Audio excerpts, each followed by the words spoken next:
Si on ne travaille pas ensemble, on va toujours avoir l'impression que cette jeunesse ne comprend pas. La jeunesse, pour moi, a une place fondamentale dans ce qu'on veut faire de l'avenir. Ils sont dans une logique plus collective, ils savent beaucoup plus de choses puisqu'ils ont accès à beaucoup plus d'informations. C'est passionnant. Une jeunesse qui a envie de prendre la parole, qui a envie de construire. L'expérience scolaire, c'est une chance de rencontrer l'autre. On est le seul pays à être dans cette logique-là et à mettre la note au premier plan.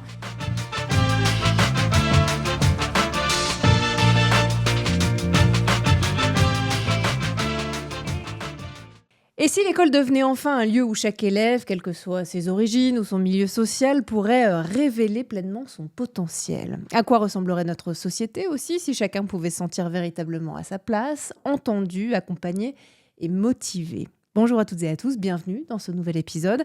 Aujourd'hui, on va prendre ensemble le pouls de notre système éducatif, loin des clichés et des évidences.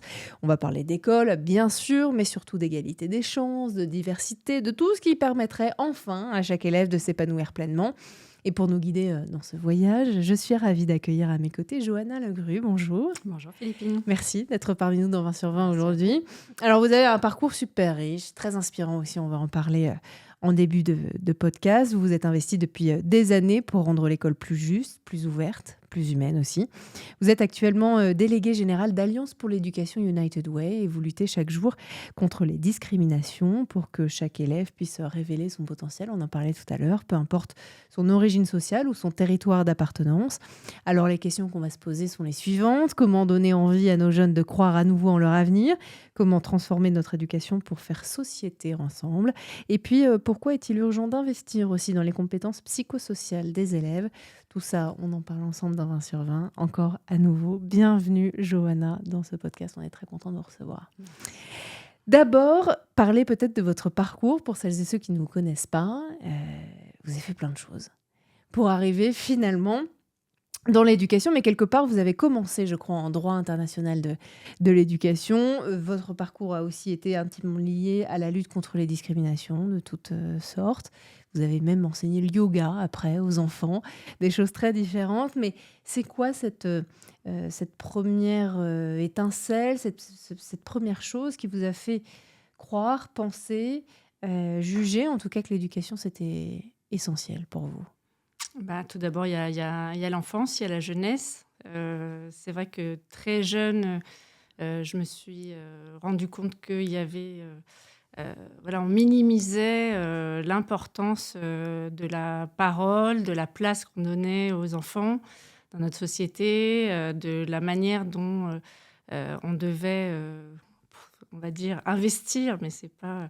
Voilà, c'est quand même important de dire que ce terme-là, on peut aussi l'utiliser pour notre jeunesse, c'est-à-dire de voir tout le potentiel que recèle chaque enfant de notre pays, de notre société et au-delà, de vision du monde, de curiosité, de capacité à participer très tôt à ce récit collectif. Donc c'est très important, en fait, pour moi qu'on ne perde jamais de vue que les solutions peuvent venir de notre jeunesse. Mmh. Et ensuite, évidemment, en faisant mes études de droit, puis en étant très vite investie dans le secteur associatif, dans la lutte contre le racisme et autres formes de discrimination et d'injustice, cette envie qu'on fasse société ensemble. Voilà, moi, je suis une jeune fille, une jeune femme qui a grandi dans les années 90 avec cette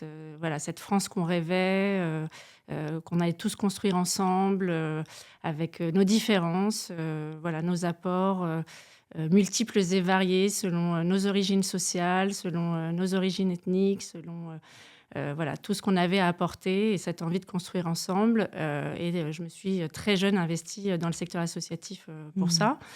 Ensuite, lorsqu'il a été question de faire des choix professionnels, mes choix se sont portés effectivement sur la lutte contre les discriminations. J'ai travaillé sur la question des mineurs étrangers isolés. On est encore sur la question de l'enfance et de la protection de l'enfance.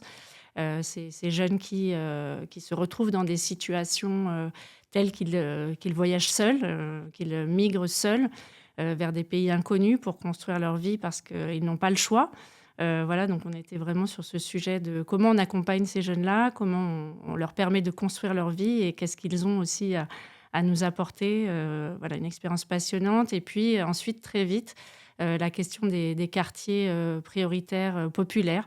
J'aime plutôt dire populaire, c'est posé à moi. Et j'ai travaillé très jeune voilà, dans ces quartiers. Alors pour moi, ça faisait sens puisque une partie de ma famille a grandi dans ces quartiers populaires. Donc je fais partie des gens qui ont la chance. Moi, aujourd'hui, je dis que c'est vraiment une chance d'avoir eu accès à différents milieux sociaux dès ma jeunesse et d'avoir compris tout ce qu'on aurait à gagner à se rencontrer, à vivre ensemble, à échanger et la joie que j'ai pu éprouver dans chacun de ces milieux sociaux avec chacune de ces cultures sociales et l'importance de lutter contre l'endogamie sociale euh, qui, de mon expérience, et c'est pas par dogmatisme que je le dis, c'est vraiment par expérience, mène souvent à un isolement intellectuel, mais aussi une forme d'appauvrissement intellectuel et puis une forme voilà, d'appauvrissement émotionnel, finalement, dans la rencontre, dans l'inconnu, dans ce qui n'est pas moi, dans ce que je dois aller chercher en moi pour rencontrer ce qui n'est pas moi. Je trouve tellement de joie et de richesse à me développer. Et voilà, ça, c'est vraiment voilà Qui vous touche. un projet, voilà, un projet collectif pour lequel je mets tout ce que j'ai et j'essaye vraiment, encore une fois, de ne pas y mettre du dogmatisme, mais d'y mettre des expériences réelles. Et c'est ce qu'on fait au sein d'Alliance pour l'éducation United Way. C'est des expériences réelles de rencontres qui changent les regards, qui ouvrent l'esprit, qui ouvrent le cœur, qui permettent de devenir un être humain 3.0. Voilà, c'est ce qu'on veut, je pense, tous, quelque part, obtenir et en tout cas conquérir, c'est d'être quelqu'un de plus épanoui, d'avoir une forme d'élargissement de la pensée et de l'appréhension du monde. Alors ça, c'est ce qu'on souhaite. Évidemment, et tous pour tous les autres qui nous entourent. Qu'est-ce qui, selon vous, aujourd'hui est ignoré par le grand public ou par les politiques publiques, parfois aussi, ou qu'est-ce que la société ne comprend pas forcément assez bien concernant la réalité et justement de tous les oubliés quelque part ou éloignés de la République? Je pense qu'il y a beaucoup de peur. Je donne un cours aujourd'hui en école d'ingénieur à des étudiants sur la question des stéréotypes et préjugés. Pour arriver sur la question des discriminations, il faut toujours bien comprendre que le cerveau classe, le cerveau catégorise et qu'il n'y a qu'un pas entre cette catégorisation qui est souvent liée à des expériences répétées, justement, qui sont toujours les mêmes, toujours dans le même milieu social, avec toujours les mêmes référentiels. Il n'y a qu'un pas pour aller vers le préjugé. Et donc, pour moi, c'est beaucoup, beaucoup une question de peur, une question de repli sur soi. Après, bien sûr, ça peut être utilisé et manipulé par d'aucuns, et ça, c'est une vraie question qu'il faut avoir en tête. Mais avant tout, c'est un chemin personnel d'arriver à se dire l'autre est différent de moi, mais justement, je vais aller à sa rencontre en confiance. C'est vraiment une question de confiance dans la vie, en fait. On est au-delà de questions politiques. On est vraiment sur des questions de qu'est-ce qui fait un être humain. Aujourd'hui, à cette heure où on parle beaucoup de l'IA et beaucoup de notre relation à venir avec les robots, qui est déjà là, qu'est-ce qui fait l'être humain ? Et qu'est-ce qui fait l'être humain et qu'est-ce qui nous caractérise ? Eh bien, justement, c'est en partie cette capacité à ouvrir notre cœur à l'autre, à partager, à échanger et à construire ensemble.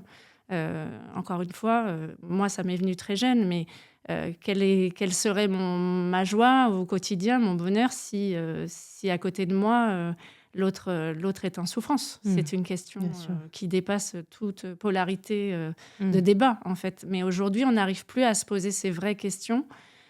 Pourquoi ?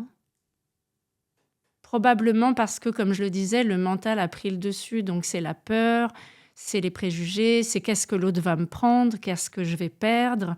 Il faut savoir que dans la question des discriminations, et ça c'est très important, et je le répète à mes étudiants, je pense qu'ils n'en peuvent plus de l'entendre plusieurs fois, mais quand il y a des personnes discriminées, c'est qu'il y a toujours des personnes qui protègent leurs privilèges. Et la plupart du temps, justement, ce qui se passe dans le cerveau, c'est qu'on va se référer à son groupe d'appartenance pour le protéger, pour le défendre, parce qu'on a peur de perdre ses privilèges. Donc, ce qui est important, c'est de se dire, finalement, aujourd'hui, quel privilège mérite d'exclure une autre partie de la famille humaine à laquelle j'appartiens. Est-ce vraiment le bon pari à faire? Que ce soit, encore une fois, je le répète, intellectuellement, parce que je pense que ça nous mène à un appauvrissement intellectuel, que ce soit au niveau humainement, au niveau du cœur, au niveau de l'épanouissement de tous les jours, parce que finalement, ce qu'on voit, c'est des personnes qui ont peur, qui se replient sur elles, qui rejettent, et ça, est-ce que ça rend heureux? Est-ce que ça rend heureux? Vaste question. Vous qualifiez aussi régulièrement le système éducatif français d'élitiste. Pourquoi? Alors, c'est là encore une évolution qui a, je pense, échappé au système lui-même. C'est-à-dire, il faut revenir un peu en arrière. On est dans un système au départ de lycée qui est naturellement élitiste, puisque le lycée était réservé à une petite élite qui était plutôt dans des écoles de type jésuite. Et l'idée, c'était de trouver une élite en France. Et puis, on a fait le choix de cette école qui s'ouvrirait à tous avec la massification scolaire. À partir du moment où on a fait ce choix, eh bien, ça a ouvert les portes, effectivement, à tout un chacun de réussir selon ses mérites, ses talents. Et c'est malheureusement dans les faits pas ce qui s'est passé. C'est pas ce qui s'est passé parce que à un moment donné, il y a eu du chômage. L'école ouverte à tous a marché quelque temps. Il y a eu des périodes où effectivement les enfants d'agriculteurs, des enfants d'ouvriers arrivaient à aller dans des études supérieures, à aller même dans on va dire les écoles, les grandes écoles de la République. Et puis, on était sur des pourcentages qui étaient d'ordre 15, 20, voire 30%. Ça n'a jamais été la majorité, mais c'était possible. On pouvait réussir en France. Et puis, il y a eu le chômage qui est arrivé, le chômage des cadres en particulier. Et ça a été un vrai choc pour les classes sociales favorisées et classes sociales moyennes, de réaliser qu'on pouvait avoir un diplôme, un bac plus 4, un bac plus 5, et se retrouver au chômage. Et à partir de là, il y a eu effectivement une réaction, qu'on pourrait dire humaine et intelligible, de la part de ces classes sociales, de se dire on va essayer de faire en sorte que nos enfants ne rencontrent pas le chômage et donc qu'ils aient accès aux meilleures études. Et pour ça, toute une série de codes et d'informations ont été partagées par ces classes sociales sur les meilleurs choix à faire, les meilleures options, les meilleures écoles, les meilleurs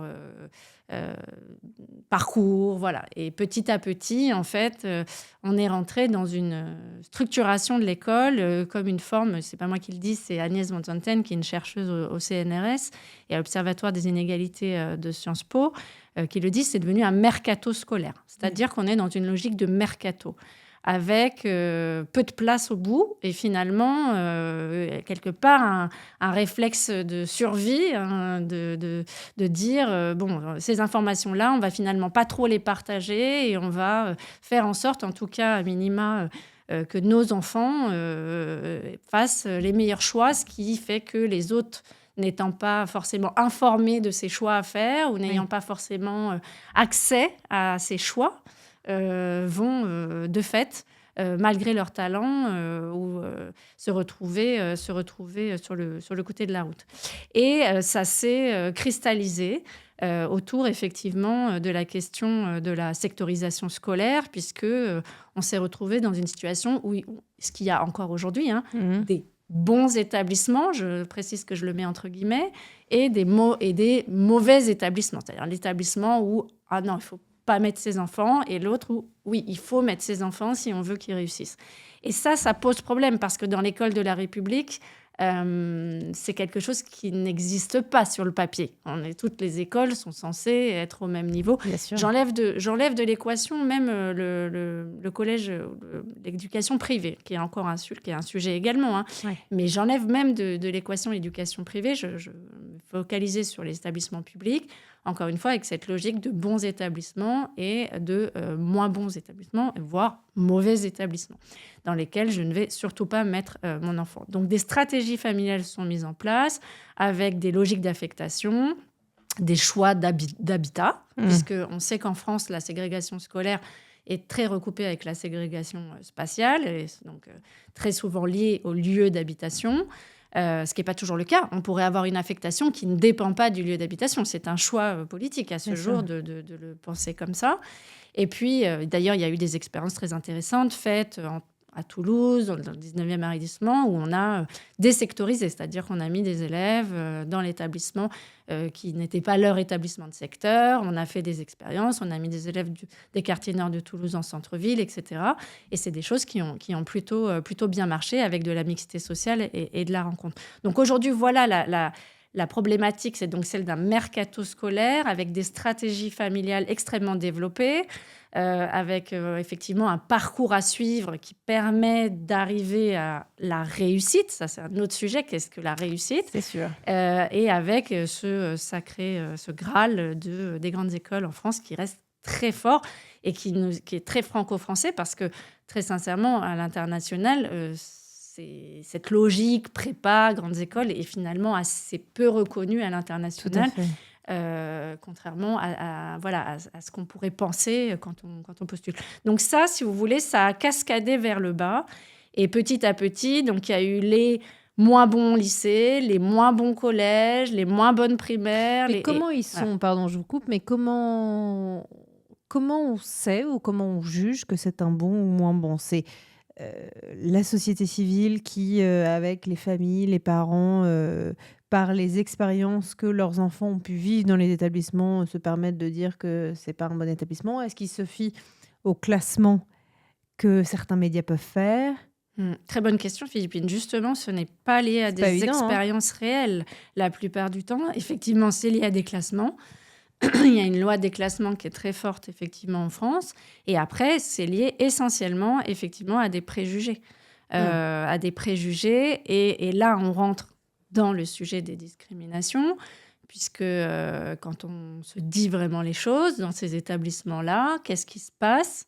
En dehors d'avoir effectivement des moins bons résultats scolaires et de pouvoir moins bien accéder aux bons lycées puis aux bonnes études, encore une fois, le bon, je le mets entre guillemets, eh bien, il y a la question des projections qu'on fait sur cet établissement et qui sont basées en partie sur le réel, mais qui sont essentiellement quand même en majorité basées sur des préjugés, des violences que pourraient subir leurs enfants, d'une partie de population qui ne respecterait pas le savoir-être. Et après, on rentre là dans de la discrimination. On rentre là dans, effectivement, des questions de racisme,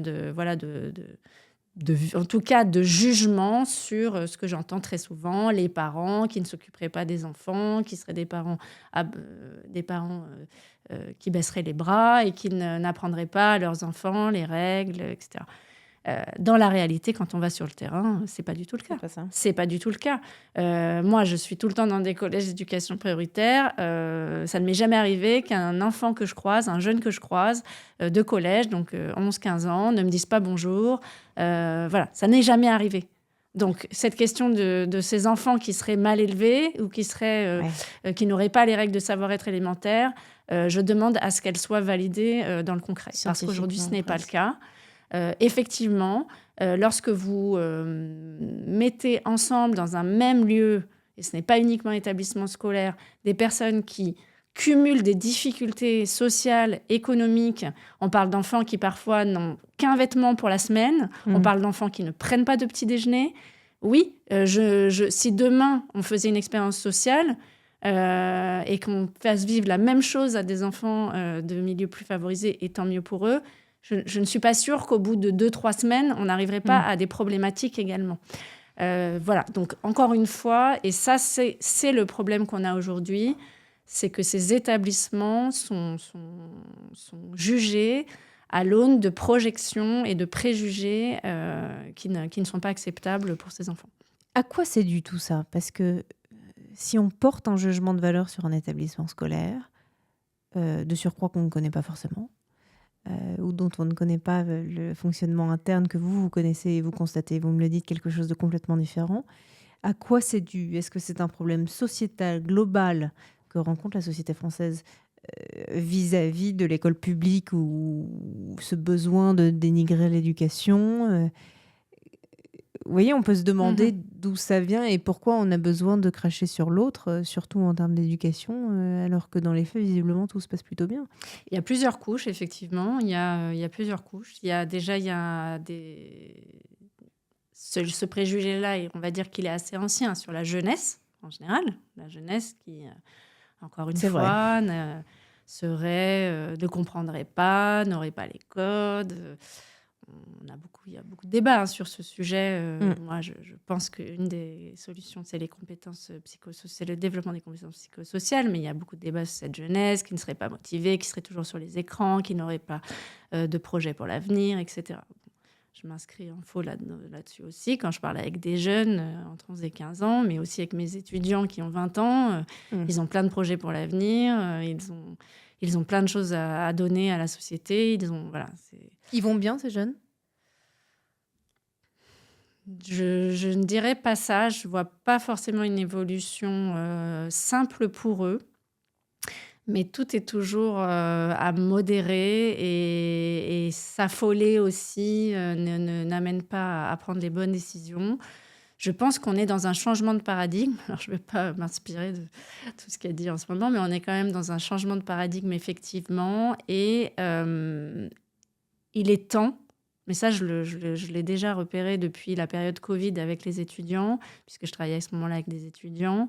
Il est temps de leur donner la parole. Il est temps de leur permettre, à travers de la participation citoyenne, des mouvements beaucoup plus collectifs, de donner la parole aux jeunes pour qu'ils puissent parler de ce qu'est leur quotidien, de ce qu'est leur réalité, de ce que sont les réseaux sociaux pour eux et de ce qu'ils veulent construire. Le monde change tellement vite que si on ne fait pas ça, si on ne travaille pas ensemble à construire cette société, avec des liens intergénérationnels beaucoup plus forts et construits, on va toujours avoir l'impression que cette jeunesse ne comprend pas, est décalée.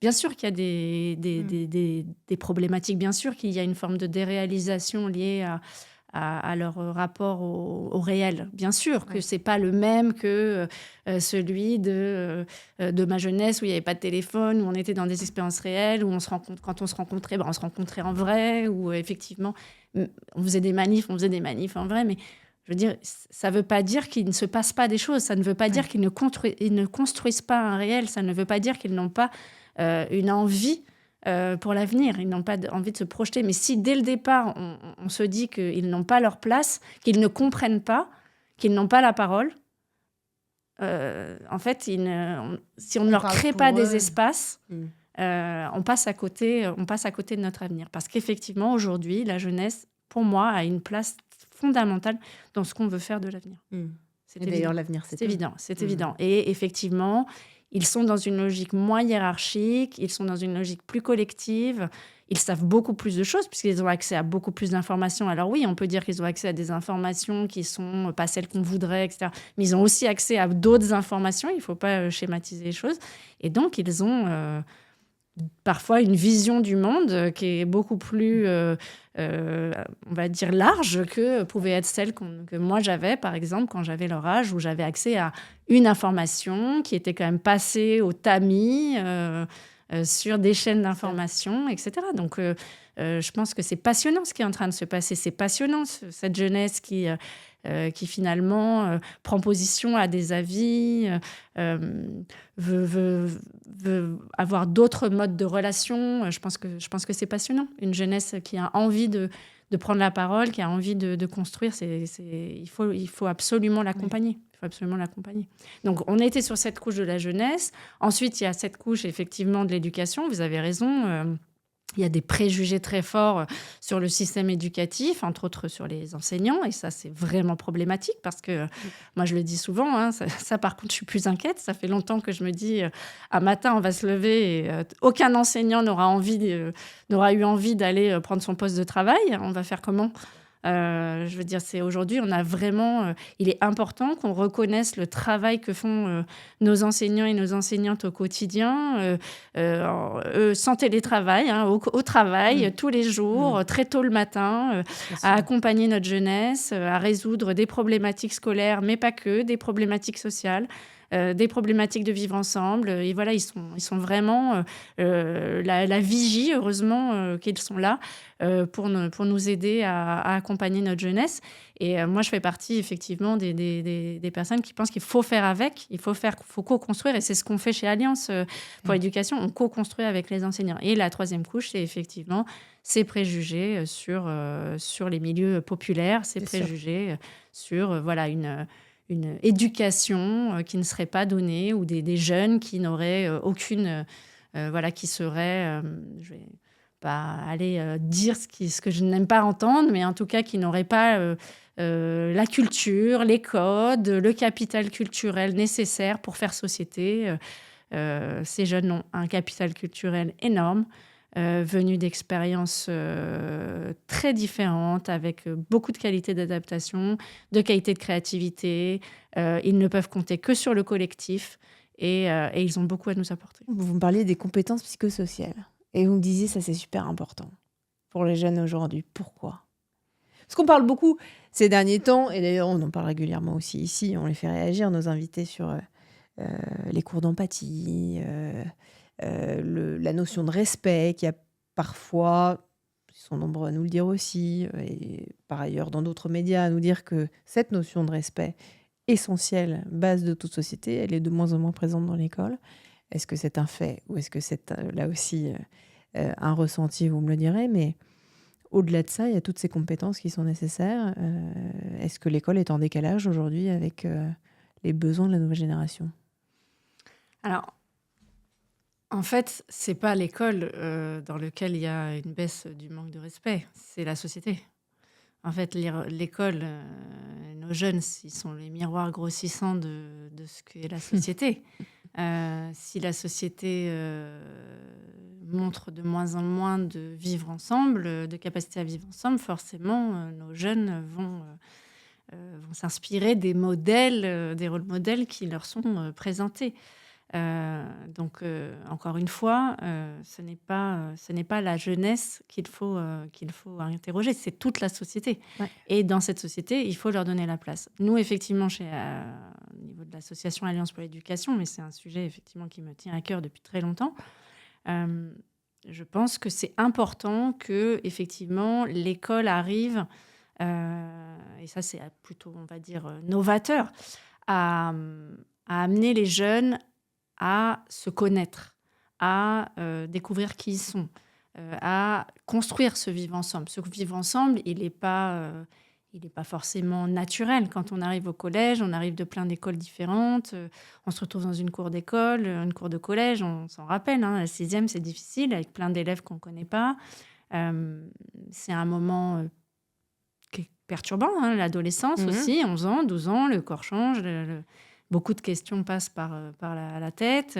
Et à ce moment-là, ce sont des jeunes qui ont besoin qu'on les accompagne à se connaître, à prendre la parole, à savoir un peu mieux qui ils sont, leurs forces, leurs faiblesses. Évidemment, c'est un travail qu'on fait toute la vie. Hein. On ne va pas le faire en une année. Mais en tout cas, l'idée, c'est de les accompagner dans ce chemin à travers des pratiques qui ont toujours existé de tout temps, l'éloquence, la pratique théâtrale, la pratique du débat, comment débattre. On le voit aujourd'hui dans le monde adulte, hein, à quel point on rencontre des difficultés à débattre. Ce qu'on donne à voir à notre jeunesse, hein, c'est plutôt une capacité à affirmer que j'ai raison plutôt qu'à écouter l'autre et à débattre. Donc nous, on travaille sur ce sujet, comment débattre. On travaille évidemment aussi sur le sujet de l'information, la désinformation. C'est quoi une information ? Comment je la reçois ? Comment je l'analyse ? L'esprit critique. Et puis, on travaille très concrètement aussi sur des sujets parce que je ne veux pas donner à penser qu'on n'est pas ancré dans le réel et moi en premier lieu. On travaille aussi sur des questions comme le harcèlement, qui sont des faits.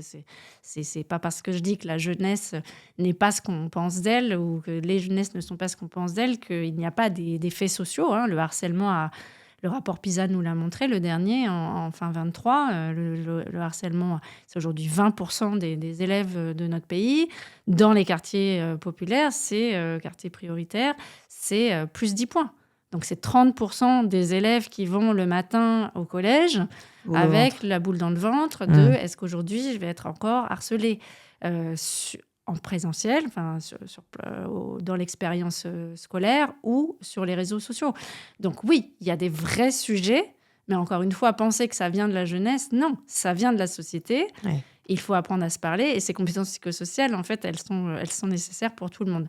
Mais si on peut commencer à le faire, effectivement, à cet âge où on devient qui on est, finalement, cet âge où le cerveau commence à se développer et à vraiment, il a commencé plus jeune, mais à vraiment affirmer, la personnalité commence vraiment à s'affirmer. Moi, c'est vraiment un âge que je trouve incroyable, ce 11-15 ans, là, les jeunes, on peut vraiment les emmener à devenir qui ils sont et on peut les influencer dans un sens très négatif comme très positif. Donc, c'est vraiment un âge où ils sont extrêmement influençables.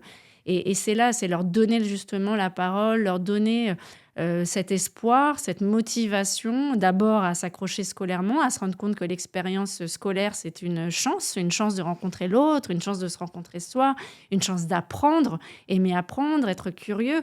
C'est vraiment dommage quand même que l'expérience scolaire, je sais que j'ai vu ce matin qu'il y avait ils avaient lancé au CNRS une étude sur les mathématiques et les expériences difficiles vécues pendant les cours de mathématiques, mais c'est important que cette expérience scolaire soit une expérience positive. Et quand je parle d'accompagner les jeunes dans les compétences psychosociales, il n'est pas du tout question de prendre la place sur les savoirs fondamentaux, c'est de permettre d'ouvrir ces petites fenêtres dans le cerveau qui donnent envie d'apprendre. Et même si demain, j'ai pas de bons résultats en mathématiques, mais j'aurais appris des choses en mathématiques. Si demain, j'ai pas de bons résultats en français, mais j'aurais appris des choses en français et j'aurais développé ma curiosité et j'aurais développé ma capacité à dire ce que j'aime et ce que je n'aime pas.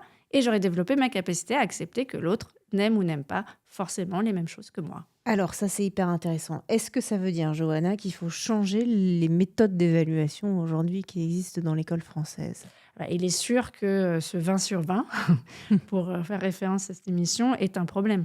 Il est sûr que ce 20 sur 20 est comme une espèce de phare qui contraint toutes et tous dans l'éducation nationale et qui met une pression d'enfer à chaque membre de la machine école, que ce soit les profs, que ce soit les élèves, à atteindre ce Graal du 20 sur 20. Effectivement, on est le seul pays aujourd'hui à être dans cette logique-là et à mettre la note au premier plan. Par ailleurs, je rappelle qu'en France, il n'y a pas de curriculum, en particulier pour le collège. C'est-à-dire qu'on ne sait pas, on n'a pas réfléchi, on ne s'est pas posé à savoir qu'est-ce qu'on vise à atteindre avec les années collège. Qu'est-ce qu'à la fin du collège, on aimerait que les élèves aient acquis, qu'est-ce qu'on aimerait que les élèves soient peut-être compétents à faire. Ça n'a pas été défini. Il y a des spécialistes bien meilleurs que moi qui en parlent. Je recommande un ouvrage qui s'appelle « Manifeste pour le collège » de Roger-François Gauthier et Jean-Pierre Véran, qui parle de ce sujet. Et aujourd'hui, il y a beaucoup de personnes dans l'éducation nationale qui mettent ce sujet sur la table. Aujourd'hui, on est comme une espèce de roue du hamster. Voilà, on est comme dans une roue du hamster. Allez, il faut aller vers cette note. Et si on n'arrive pas à cette note, eh bien, à la fin, c'est une orientation subie liée au fait qu'on n'a pas atteint cette note. Alors que, encore une fois, on peut ne pas être bon dans une discipline, mais en tirer le meilleur et puis faire des choix finalement de formation ensuite, soit professionnelle, soit dans la filière professionnelle, soit dans la filière générale, pour aller vers quelque chose qui nous plaît. Et puis, encore une fois, il y a cette question en France de l'enseignement, la formation initiale serait l'alpha et l'oméga de la formation. Or, on peut se former tout au long de la vie. Donc, on peut tout à fait décider de faire un type d'études lorsqu'on est au lycée ou après le lycée, et puis finalement de commencer à travailler, et puis de se former Bien sûr. dans son monde professionnel, et puis de changer de métier. Et puis, on le sait, 80% des métiers de demain n'existent pas. Donc, en plus, tout ça dans une dynamique tout à fait créative. Ça devrait être une joie. Ça devrait être une joie. Aujourd'hui, qu'est-ce que c'est ? C'est un coup pro. Les élèves sont en stress chronique permanent. Les profs aussi. Les principaux aussi. Parce qu'il faut atteindre ces notes. On fait des contrôles sur contrôle pour arriver à savoir est-ce que l'élève va pouvoir passer en filière générale, en filière professionnelle. Et ça devient... en fait, on n'est plus dans la curiosité d'apprendre, on n'est plus dans l'envie d'apprendre, on n'est plus... Et pour les profs, c'est très dur d'être dans cette joie de la transmission parce qu'il y a ce stress permanent. Et je pense, encore une fois, que la faute n'incombe à personne. On est dans une roue de hamster et un système qui ne prend pas le temps de se poser pour chercher les réponses. Mais en tout cas, nous, ce qu'on constate dans notre programme, dans ces collèges où on le déploie, c'est que ces moments de respiration dans lesquels on travaille le vivre ensemble, le savoir-être, la prise de parole en public, eh bien, c'est des moments dans lesquels les élèves et les profs éprouvent de l'envie, de la motivation, de la joie à être à l'école. Et c'est ça qu'on doit viser. C'est une chance de pouvoir aller à l'école. C'est une chance de ne pas être obligé d'aller travailler à 12 ans, 13 ans. C'est une chance d'apprendre, c'est une chance d'être curieux. Et ça doit être un projet collectif et pas quelque chose qu'on subit au quotidien de part et d'autre. Vaste sujet, hein, il y a un peu de boulot. C'est vrai que plus je vous écoute, plus je me dis, d'abord, est-ce que vous arrivez aujourd'hui à échanger avec un ministère de l'Éducation nationale ou de l'enseignement supérieur ? Parce que tous ces sujets sont passionnants et ça les concerne eux aussi de manière prioritaire. Et deuxième sujet, on a l'impression qu'il y a tellement à faire. Est-ce que vous êtes optimiste ? Alors moi, je suis toujours optimiste. Ça, c'est la base. Vous avez l'air, sinon, on ne travaille pas dans ce domaine.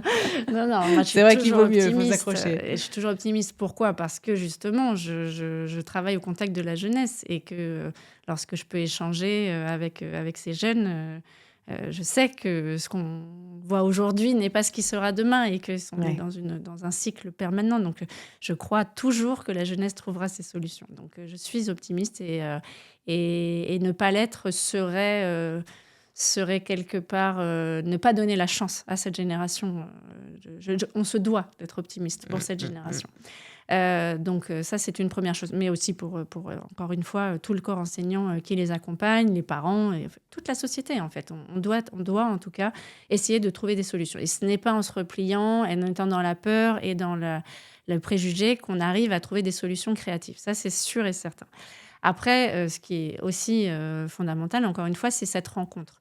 Nous, aujourd'hui, ce qui nous rend optimistes, c'est qu'on permet aussi à ces jeunes de rencontrer des professionnels d'entreprise qui sont dans leur quotidien, en train de dérouler leur pratique professionnelle et à qui on demande là aussi, on propose via leur entreprise un temps de respiration pour venir témoigner de leur parcours auprès de ces jeunes dans les collèges de quartiers prioritaires.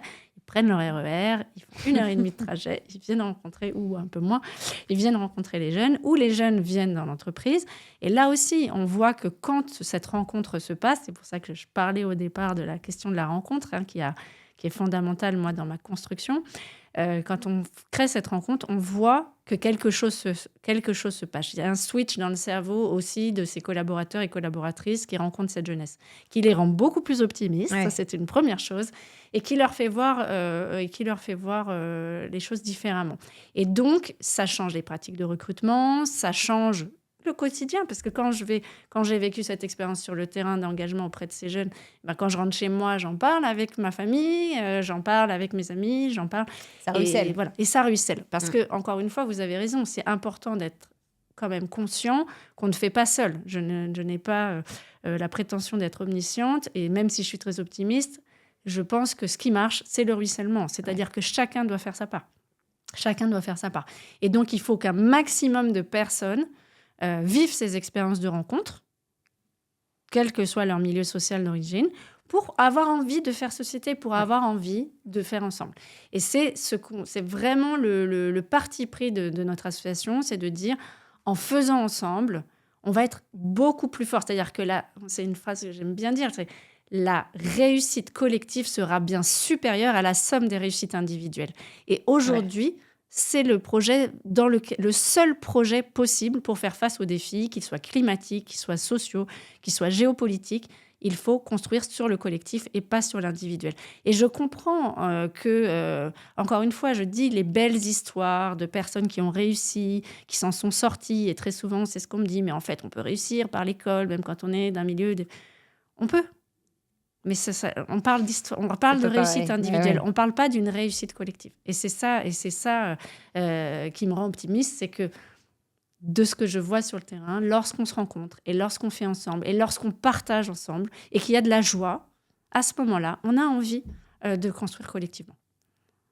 On sort de sa visée individuelle et de son parcours individuel et ça fait du bien. Le point de vue change et ça fait du bien et c'est important. En ce moment, je suis bien d'accord. Bon, Johanna, on va passer à la deuxième et dernière partie de cette interview parce qu'il va falloir qu'on continue et donc le format, vous l'aurez compris, est un peu différent. Je vais vous poser des questions plus courtes, peut-être un peu moins philosophiques, qui attendent des réponses courtes aussi. Alors, en premier lieu, est-ce que vous privilégieriez le diplôme ou l'expérience ?